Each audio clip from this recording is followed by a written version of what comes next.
Hey there, math fans. Going to talk about this idea of tangential and normal component of acceleration.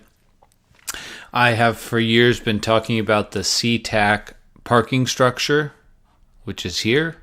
It has these spirally things where you get into the parking garage. They're very tight spirals.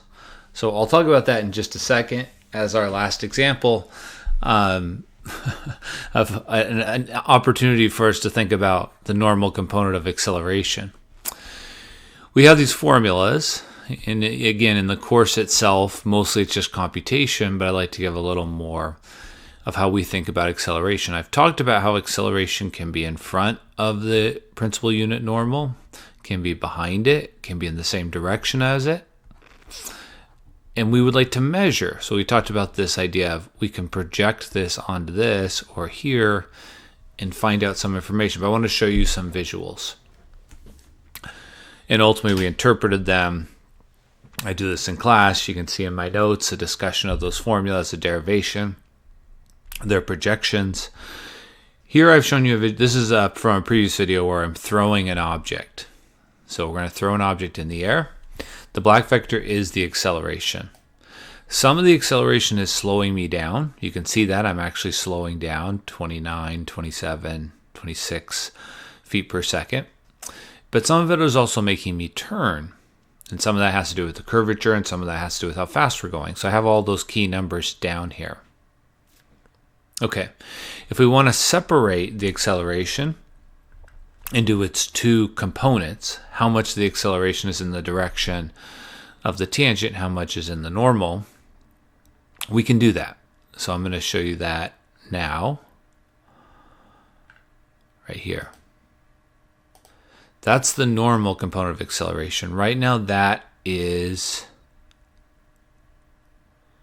30. Okay? This is not to scale now that I look at it. And that is...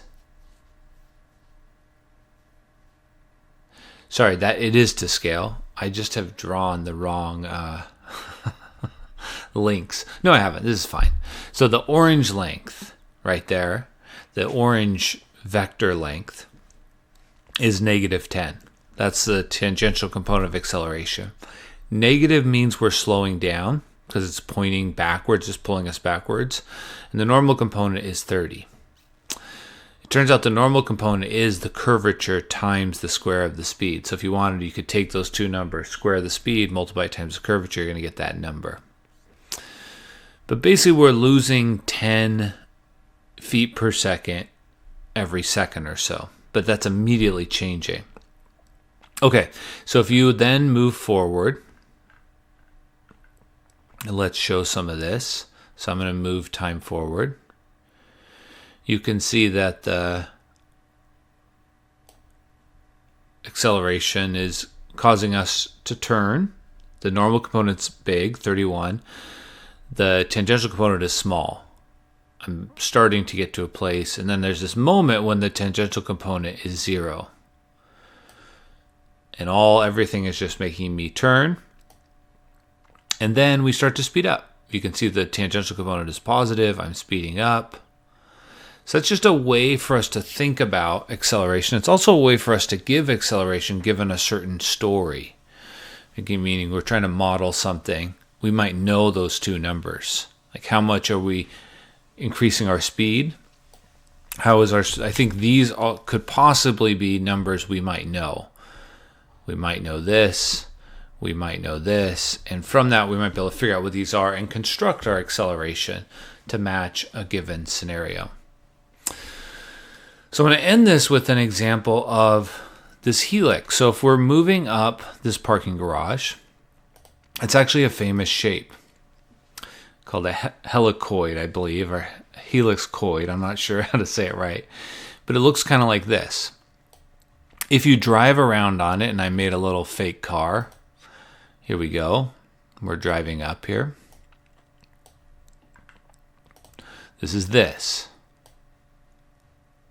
That's a helix shape. It's actually this, not that. Let's see here. It's this shape. Okay, as given, the helix as given is traveling at a constant speed, which you pretty much have to do in that parking garage. I always tell this story that if you are at a stoplight and you hit the gas really hard and you go straight, everyone in the car will be pushed back. All your acceleration is in the tangent direction you're going. If you then go a few blocks and turn the wheel real fast, everyone in your back seat will get shoved over to the side. Okay. So let's say something about that. All right, so here we go. So we're going to say that X is, and in this case, I tried to pick some numbers. Let me see what I picked. Yeah, I said it was 30 feet. Probably not reasonable. So this is the helix that we're looking at there. 30 sine of t. And then I made it that so that every time it does a full turn, so every 2 pi, it goes up 10 feet. So that's how I have it set up. So anyways, if you wanted to compute these things, the tangential and normal component, a bunch of things simplify in this case. So the way you would actually execute this, and we'll move this out of the way, is you would compute the derivative. So this is your r of t. R prime would be negative 30 sine of t. This would be 30 cosine of t. This would be 10 over 2 pi. That would be your velocity vector. And that means your speed, which is the magnitude of that, is going to be 30 sine squared plus 30 cosine squared. So it ends up just being 30 squared plus 10 over 2 pi squared. It's constant. The moment you know it's constant speed, you actually know the derivative of speed is 0, and this automatically implies that the tangential component is 0. So we're traveling up this ramp at a constant speed, so we're not being pushed back at all. It's really hard to go fast up that ramp and accelerate, I mean. Okay, to get the normal component of acceleration, you have to then take the second derivative. And honestly, you could maybe shortcut this a little bit because we know the tangential component is 0. So basically the entire vector points in the normal direction. But if you were actually using the formula, you'd have some work to do. You would take the next derivative, negative 30 sine of t, 0. You would take the cross product of these two, that's this, find its magnitude, divide by the speed. So that, in this case, all the acceleration is inward. You can see that. The acceleration vector points straight inwardly. If I somehow tweaked the formulas so that it wasn't constant, so I'm going to do that now. I'm going to change the angle so it's not changing at a constant rate. And the moment I do that, some interesting things will happen.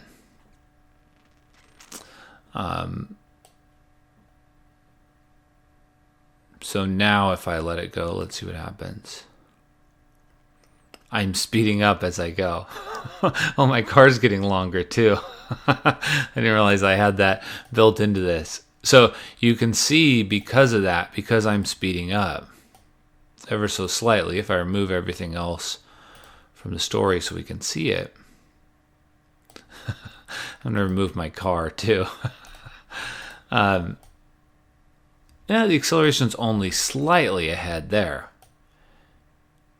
Maybe it's just very slightly ahead the whole time. I don't know. Oh no, you can see there at the beginning.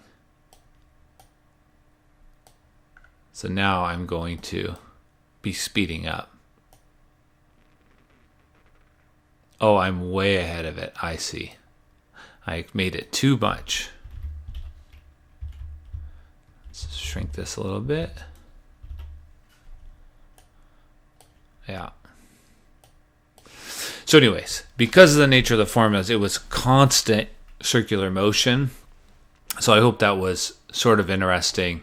This shape is actually really interesting. It's a soap bubble. It's actually called a minimal surface. If you make a wire going around the outer edge and dip it in soap, you're going to get a soap bubble that covers like just that. It's one of the few known soap bubble minimal surfaces. It was the second ever found. That's a totally different subject. All right. Hope that's kind of interesting. And actually, the study of that involves the study of curvature for surfaces. And it's a hard problem. All right. Thanks for listening.